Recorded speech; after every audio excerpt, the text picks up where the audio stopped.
வாங்க பாசிப்பருப்பு பாயாசம் எப்படி செய்யறதுன்னு பார்க்கலாம். கொஞ்சம் நெய் ஊற்றிக்கலாம். ஒரு 100 பாசிப்பருப்பு அதை எண்ணெயில் வந்து வறுத்து எடுத்துக்கலாம். சிம்மில் வச்சு இப்படி வறுத்து எடுத்துக்கலாம்.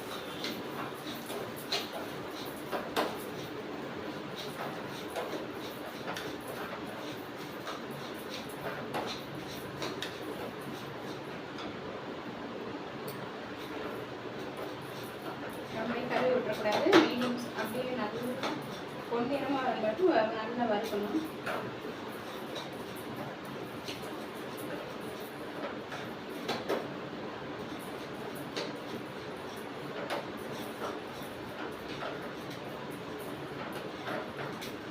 பாருங்க, இந்த மாதிரி வரட்டும்னா ஆப்பட்டு தண்ணி காய வச்சுக்கணும். தண்ணி நல்லா காய்ச்சிச்சு. இப்போ பாசிப்பருப்பு போட்டுக்கலாம்.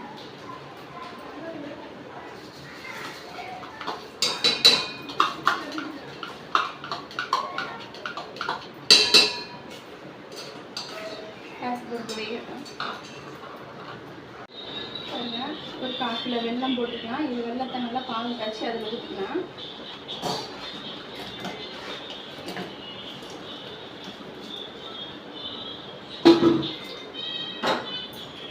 நல்லா பாவு மாதிரி காய்ச்சி வடிகட்டி அதில் ஊற்றிக்கலாம். தக்காளி வெந்துச்சு பாருங்க.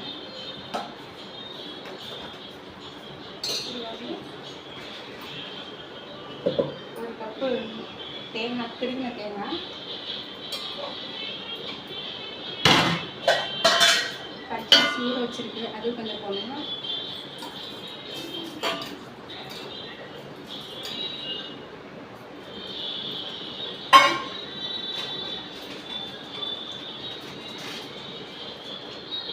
ஏலக்காய், ஒரு 2 ஏலக்காய் இதை போட்டு நல்லா மிக்ஸில் அரைச்சி எடுத்துக்கணும். பருப்பு வெந்துச்சுங்க. இப்போ பருப்பு இந்த மாதிரி வேகணும். நல்லா மசில் பண்ணிக்கலாம். சிம்மில் வச்சுட்டு இந்த பாவு காய்ச்சி வச்சு வெள்ளை பாவு வந்து இதை வடிகட்டி உள்ள ஊற்றிடலாம்.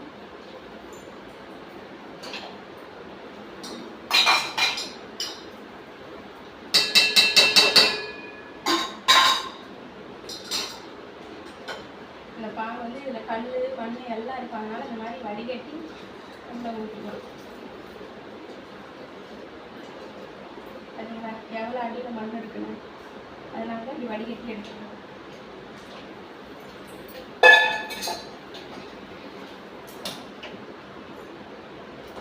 இதுலேயே நம்ம அரிசி இதெல்லாம் போட்டு பச்சரிசி தேங்காய் ஏலக்காய் போட்டு அரைச்சி வச்சது இதையும் இவ்வளோ ஊற்றிக்கணும். ஒரு கிண்டு கட்டிட்டு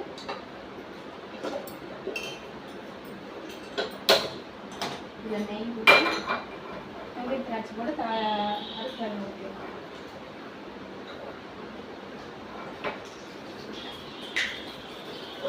நெய் ஊற்றிக்கலாம்.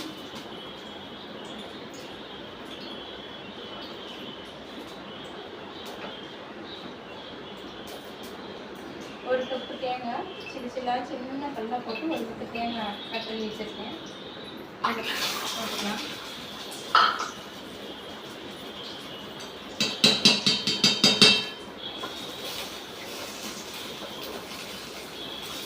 நல்லா பொன்னிறமாக வளர்ந்துட்டு அப்படியே வறுத்து எடுக்கணும்.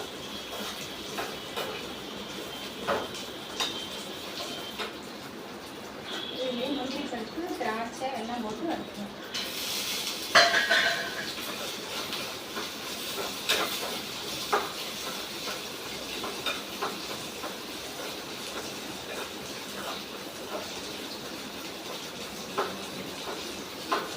குழந்தைங்க ரொம்ப நல்லதுங்க.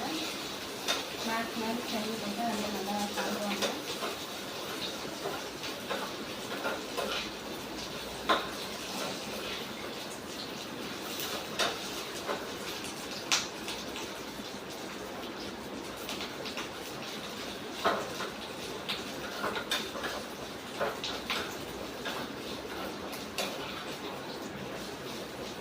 ரொம்ப கருவி விட்டக்கூடாது.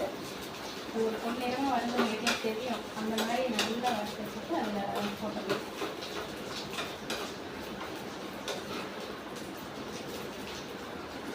பாருங்க இந்த கலருக்கு வரணும். அப்படியே எடுத்து அதை போட்டுக்கலாம்.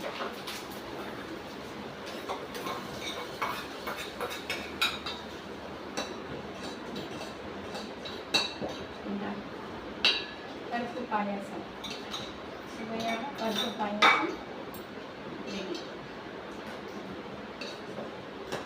அரிசி போட்டனால அது அடி புரிங்க, நம்ம இப்படியே கிண்டிக்கிட்டே இருக்கணும் ஒரு 5 நிமிஷம்.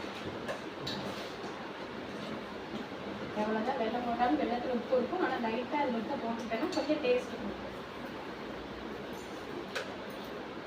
கொஞ்சமாக ஒரு சிட்டிகை அளவு உப்பு.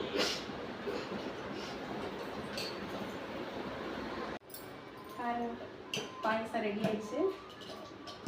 பவுலுக்கு மாற்றிக்கலாம். சுட சுட பருப்பு பாயாசம் ரெடிங்க.